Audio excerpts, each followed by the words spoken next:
Jadi sahabat PU, proyek ini itu untuk pondasi terpusatnya kita pakai pondasi footplat. Kalau orang umum atau orang awam sering menyebutnya dengan pondasi cakar ayam. Pondasi ini bisa disebut juga dengan pondasi tapak. Dari pondasi footplat ke kolom kita menerus langsung bablas sampai ke balok di lantai 2 nantinya sahabat PU. Kemudian untuk kolom yang dipakai di sini ini kolom pipih. Kolom pipih ya. Ada 8 tulangan utama di sini sahabat PU dengan bagel berupa bagel diameter 8 ya, jaraknya 15 cm-an. Seperti itu. Kemudian ini sedang proses perakitan ya antara tulangan pondasi footplat dengan tulangan kolom ya. Tulangan kolomnya ini proses pengikatan antara tulangan utama. Tulangan utama tuh yang ini yang ada 8 ya. 1 2 3 4 5 6 7 8 dengan tulangan bagelnya. Nah, tulangan bagelnya itu diikat dengan mempergunakan kawat sahabat PU.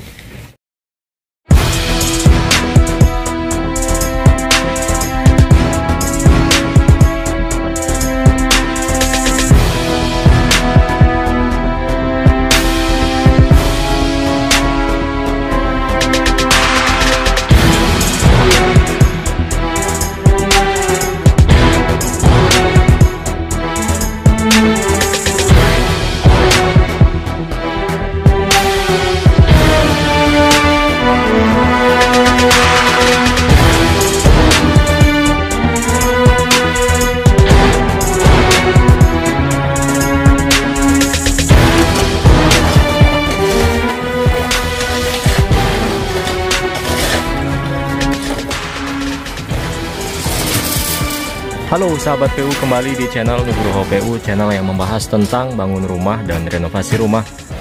Semangat membangun untuk sahabat PU semua. Saat ini saya sedang berada di Jakarta Barat.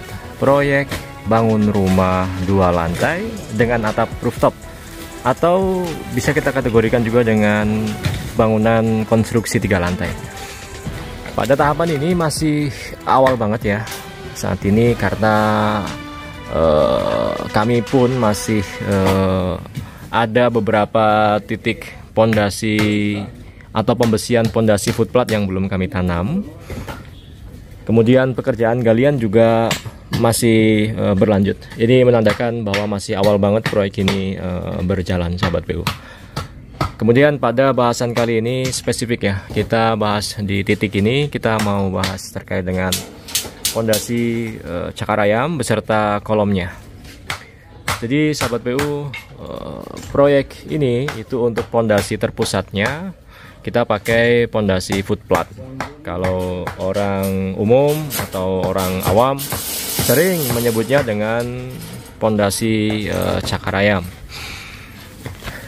Pondasi ini bisa disebut juga dengan pondasi tapak ya, karena bentuknya yang memang seperti tapak kaki gitu ya.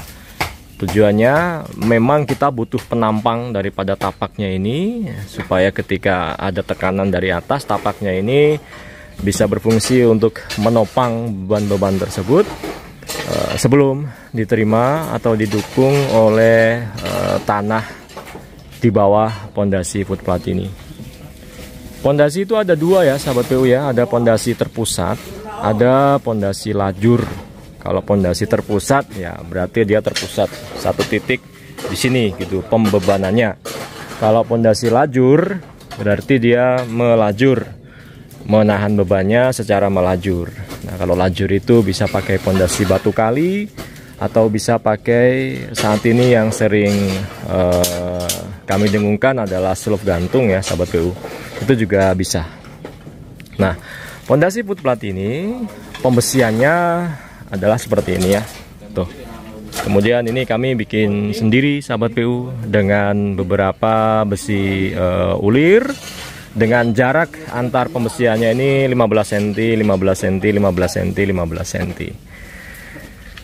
Ketebalannya ada di 20 cm, kemudian ukuran dari pondasi ini ada di 80 kali 80 sahabat PU. Kemudian ketika sudah ditekuk seperti ini, tinggal ditanam di titik-titik yang sudah ditentukan sebelumnya. Pekerjaan yang pertama dilakukan tentu adalah pekerjaan galian. Nah, ini sebenarnya yang di dalam itu sudah selesai semua pengecorannya. Ini kita bertahap ya. Yang dalam sudah selesai, kemudian maju ke depan. Nah, saat ini pekerjaan galian pun masih kami lakukan di sini, sahabat PU. Syukurnya di sini tanahnya masih cukup bagus ya. Sahabat PU bisa lihat di sini masih berupa tanah merah. Kemudian ini berairnya itu karena memang sebelahan dengan got saja ya. Jadi air got ini masuk ke dalam galian. Tadi pada saat pengecoran, genangan air tersebut akan kami sedot, kita keluarkan untuk kita ganti, kita masukkan dengan adukan beton, sahabat PU. Proyek ini memiliki bangunan existing. Nih, bangunan existing yang sudah berupa bangunan cukup lama, dan ini mau dibugar kembali. Dulunya satu lantai seperti ini, nanti dirobohin semuanya dan jadilah bangunan 2,5 lantai, sahabat PU. Oke, pondasi tersebut ketika sudah dirangkai, kemudian digali ya, galiannya itu sedalam 1 meter, sahabat PU. Kemudian kita bisa langsung menanam pondasi tersebut di dalam galian ya. Nah, tentu di bawahnya ini sudah ada lantai dasarnya juga ya, sahabat PU ya. Nah, ini tergenang. Ini karena air dari got meresap ke samping, sahabat PU. Ya, ini kebetulan di paling depan dari rumah ini ya. Tuh, ada gotnya, kemudian galiannya di sampingnya persis untuk footplatnya. Maka ini ada kebocoran, jadi air gotnya masuk ke dalam. Nanti kita akan sedot dan kita akan cor dengan material beton side mix, sahabat PU. Kemudian kalau kita lihat di sini ya, bahwa titik kolom yang tertumpu pada pondasi itu macam-macam. Ada yang letaknya di tengah, ya. Ada yang letaknya di tengah namun di samping. Maksudnya di tengah tapi di pinggir gitu, sahabat PU ya. Ada yang letaknya di sudut seperti ini. Nah, kalau yang di sudut seperti ini biasanya ada pada perbatasan rumah, sudut, bagian sudut. Kalau yang ada di dalam rumah ya, di tiang-tiang tengah, itu titik kolomnya ini di tengah persis, sahabat PU. Kalau yang ada di pinggir seperti ini, maka ada di sudut. Kalau ada yang di pinggir berbatasan dengan sebelah, namun dia di tengah, maka kolomnya ini berada di tengah pinggir ya, seperti itu. Jadi peletakannya masing-masing. Kenapa begitu? Karena bisa jadi yang sebelah ini sudah tanah publik atau sudah tanah milik orang lain. Seperti itu ya, sahabat PU.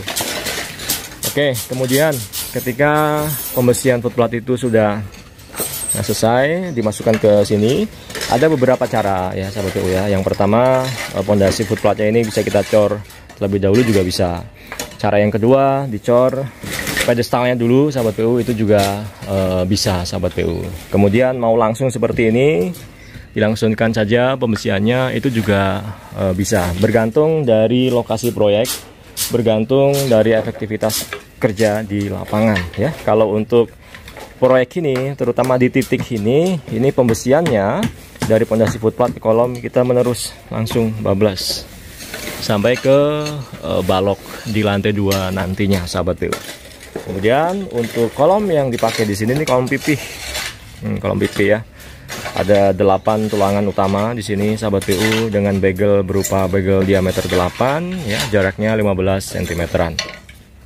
Seperti itu. Kemudian ini sedang proses perakitan ya, antara tulangan pondasi footplat dengan tulangan kolom ya.